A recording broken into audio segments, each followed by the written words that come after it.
The Mind Game yacht just stopped in San Francisco. It's a pretty big boat, like, and it's just parked the hill from us.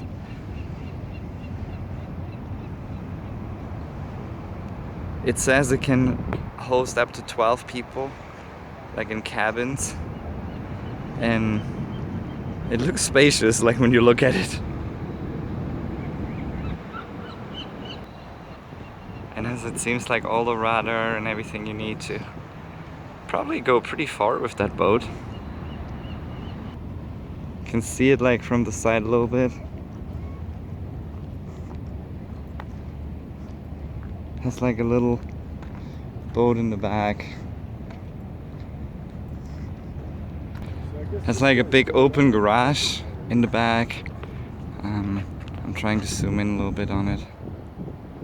Can you see the boat? It's there.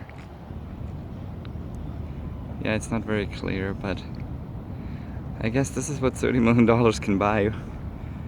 It's pretty nuts. And San Francisco in the back. Isn't it beautiful? Hope you enjoyed this short video. Have a wonderful day. And start saving up if you want one.